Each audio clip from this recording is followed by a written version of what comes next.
All right, so I'm gonna go ahead and start the meeting from now. So I just want to say thank you to everybody who showed up to our first uh Cyberhounds Blue Team workshop. Today will be an introductory meeting. We will be going over how to set up a virtual environment, something that will be key and essential to progressing throughout the curriculum that we have for you guys throughout this semester. Just give me 1 second. We will be posting the recording afterwards, so you guys don't have to record individually. Um, yeah, after the meeting is over, we usually post recordings. It'll be under the speakers. Yeah, within a couple hours. All right, so yeah, first half of this meeting, we're gonna go over how to configure a virtual environment if you do not have one set up already. If you do, just stay tuned for maybe 10, 15 minutes. We're gonna breeze through this quickly, and then we'll get into the meat of what we're gonna be doing for the next 6 months to 10 months to the rest of the semester. Okay, so configuring a virtual environment for Cyberhounds. Our agenda today, we're gonna give you an introduction. We're gonna go over types of hypervisors. What is a hypervisor? Our hypervisor of choice for the John Jay Cyberhounds team. Picking your environment image. So what ISO image, what flavor of Linux you'll be using throughout the rest of the semester. The network configurations when creating a virtual machine, box, whatever you want to call it. And a demo of me doing it just so that everyone can see in live how it's done. If you have any questions, you can refer back to the video, etc. Okay, so our introduction. Today we will be setting up a virtual, viral environment to enable future endeavors in home labs, capture the flag events, and personal projects. We will also cover basic network concepts that are key to utilizing a virtualization software securely. By the end of this meeting, club members will have their virtual laboratory environment set up and feel confident in their abilities to progress moving forward. Okay, so hypervisor types. There are two types of hypervisors when we are talking about virtualized virtual software, virtualizing software or computers. You have a type one, which is a bare metal, meaning that it is installed directly onto the hardware. There is no other operating system but that hypervisor. That hypervisor is the operating system for that entire machine. There's no overhead to this, so that is one of the pluses. And it also allows for deeper segmentation between environments. If you have any experience with VMware's EXSI, you'd understand what that means. And a type 2 hypervisor, which is host-based, meaning that it's installed on your current operating system. So if you have Windows, if you have Linux, if you have a Mac OS, Mac OS X, a type 2 hypervisor is installed on top of that. A couple of things you'll have to understand about that is it will pull resources, there will be an overhead. You will be sharing resources with between the virtual machine and the the host machine, etc. And this is a graphical breakdown of what a type 1 hypervisor is like.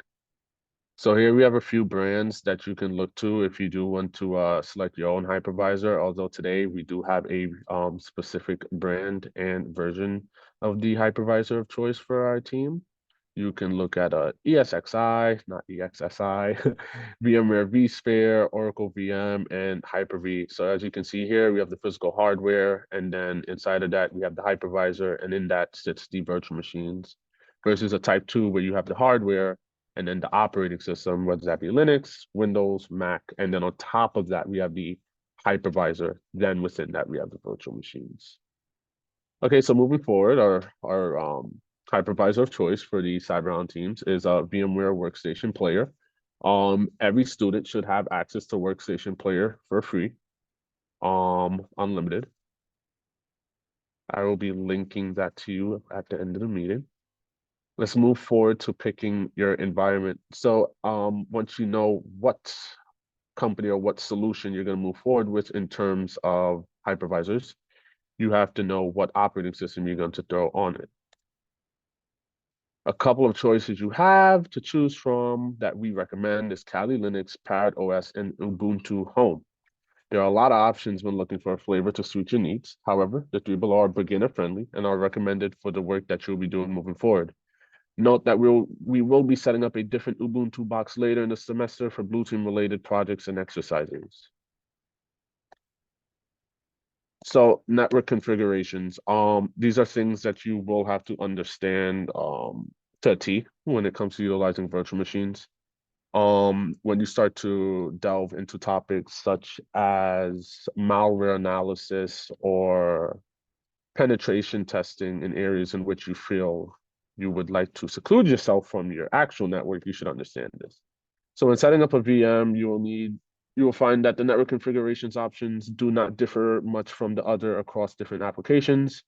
For this reason, we will cover 3 configurations that you will enable to customize your box for the purpose that you need it to serve. And those configurations list as bridge mode, network, and host only. So for bridge mode, you can think of this as it being connected to the physical network itself. It uses the host and network adapter to connect to a physical network. So from an external eye, it is logically independent from the host machines in terms of networking. And this does give your virtual machine, which we will call the guest machine, internet access. For NAT network, which NAT is an acronym for Network Address Translation, it shows a network identity with the host. As seen in the diagram below, internet access is enabled and is shared via host machines uh, with the host network identity. They are logically on the same subnet. NAT works by translating the IP address of virtual machines in the private network to the IP address of the host system. And host only.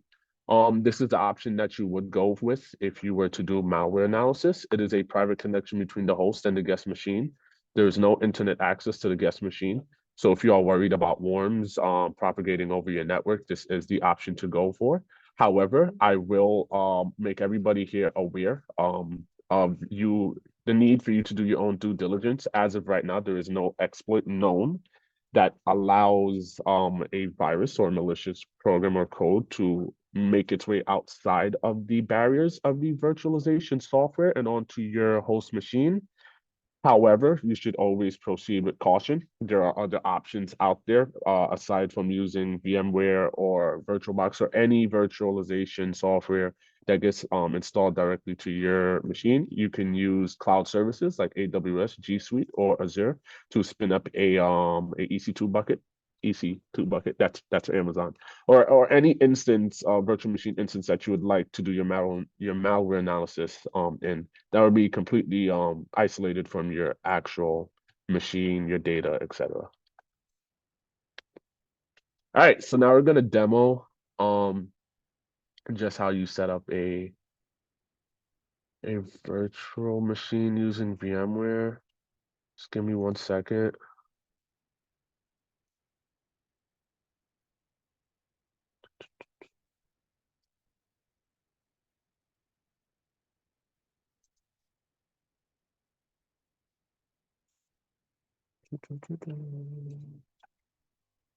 Okay.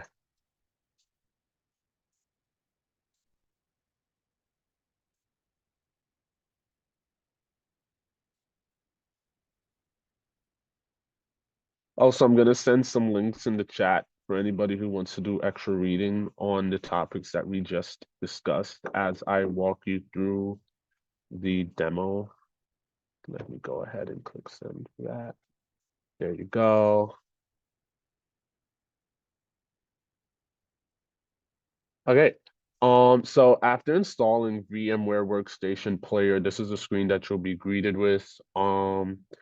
There'd be nothing over here. This would be empty because you would have no virtual machines installed. Each of these will represent a virtual machine that is independent to another unless you logically link them on the same subnet network. So you will start by clicking create a new virtual machine. You will install the operating system later. Of course, you can do it instantly. I usually do this. you will click Linux depending on what you're installing. But for us, seeing how we are using either Kali Linux, Ubuntu, or Parrot OS, we will be selecting Linux, and we will go from there to select other Linux 5.x kernel 64-bit. Move forward. You can give it a name. Change the path in which this virtual machine will be saved. Allocate the necessary amount of space that you will need for this virtual machine. You can always increase this later on. I usually start off at like around 20. You could start off at 10, personal preference, and select the store virtual disk as a single file. You're not going to be doing anything too crazy, so performance isn't the biggest factor to be looking at. So we will not be splitting it into multiple files. And then click customize hardware before you select finish. So this is one of the most important parts of configuring your virtual machine, is ensuring that you give it enough RAM. If you don't give it enough RAM, you're gonna run into problems where it's gonna either run too slow or it's not gonna run at all. You also want to take into account how much RAM your computer uses when nothing is open, and ensure that you're not giving your virtual machine too much RAM, because then you might cause your system to crash. Usually you don't need anything more than 4. I set it around 8, just for the sake of being able to click through web browsers faster. Uh, you don't have to touch that. You don't have to touch this. Here's where you would configure what network configuration you're going to use. So today we're going to use NAT. USB controller. This is what you would if you have any if you have any Bluetooth devices or extra USB input devices, you would add them here. Your sound card is auto detected. There's no printer. We're not going to be utilizing that for this semester. And the display is the display that you're currently using. It will automatically detect that. One thing I do want to note, that it is not here on my system because I removed it. If you see shared folder, please make sure that you disable that. It should not be there. Okay. Close, then finish. All right, so after selecting finish off of that screen, you're gonna go back and edit the virtual machine settings. You're gonna go to CD/DV IDE. You're going to go to connections and select use ISO image file. And from here, if you already have your ISO image installed, you can browse and then select it. Click OK. And then your virtual machine is already, it's ready to be set up, ran, and done with whatever you want to do with it. Sent you guys the links already to the downloads. And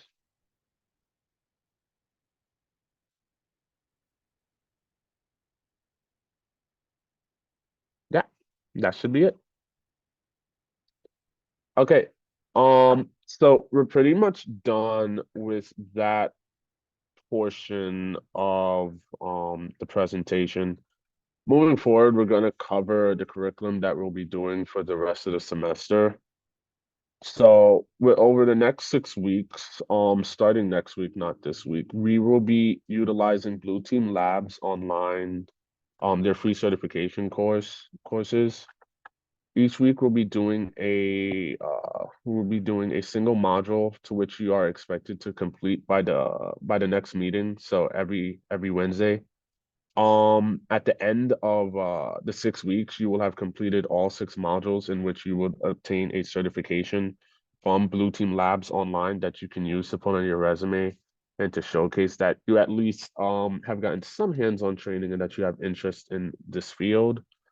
Moving forward from there, we will be engaging in more intermediate hands-on labs through a GitHub blog post for stock analysts, to which you will have needed to have went through the Blue Team Labs online training to not get stuck in 1 week as we move to the next.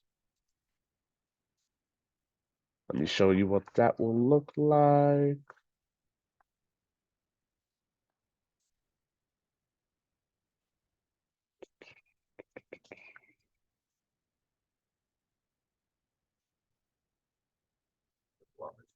Hmm? Do you need No, the I don't blog? need the link to the blog. We're good on the link to the blog afterwards. Oh, okay.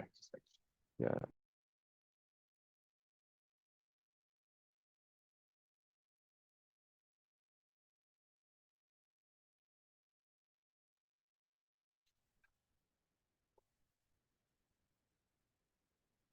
Okay, so yeah, these are the courses that we'll be going through each week. We're gonna start off with digital forensics. Then we're gonna make our way into network analysis, open source intelligence, vulnerability management, and then we're gonna take a dive into the newer courses, threat hunting and dark web operations. Um, you're not pigeonholed into waiting each week to complete these. If you feel as though you're able to move faster than the pace of everyone else, please do so. This is for your benefit and not necessarily the club's benefit. That is why we are doing this. It is more of a measure to get everybody to proactively do something in their field related to their field so that you guys can have experience leaving John Jay or while you're here for the next couple of semesters, depending on your grade level. So yeah, so that's what the first half portion for the first half of the curriculum will be looking like. We also want to note that we are taking into account who's showing up to the meetings and who's doing the work. That will determine whether or not you will get a seat in the CTF team in the spring semester. So you definitely want to make sure that you're showing up to the meetings. If not, watch the recordings. That you're doing your hack the boxes that you'll be assigned by Brian or whatever assignments that he does assign to you. But for now, with the blue team workshops, this is what we'll be doing. All right. Does anybody have any questions?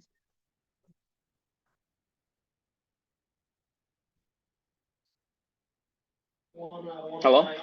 Yeah.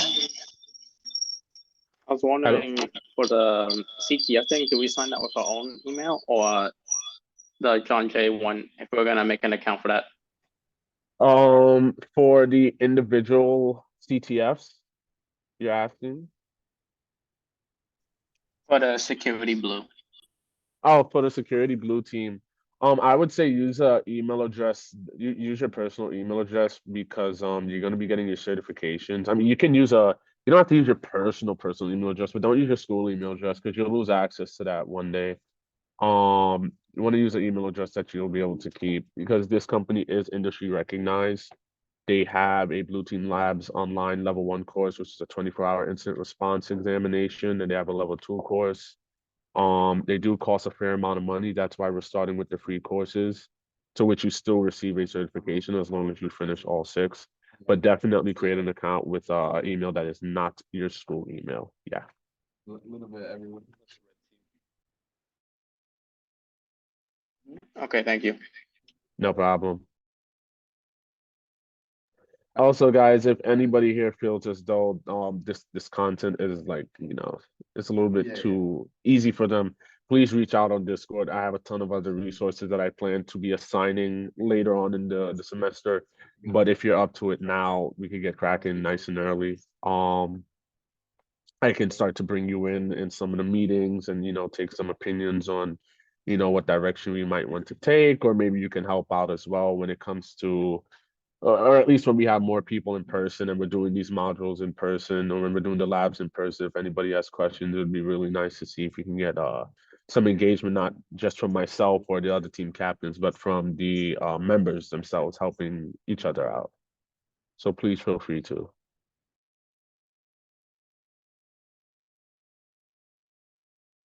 All right, are there any more questions?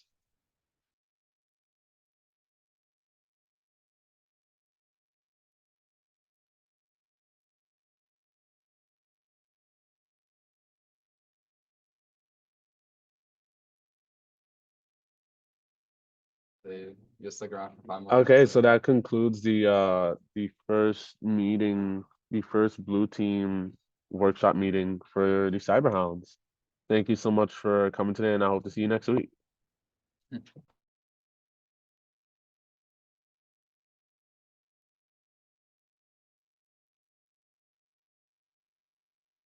Thank you, Raymond. See you every week. No problem, Stephanie.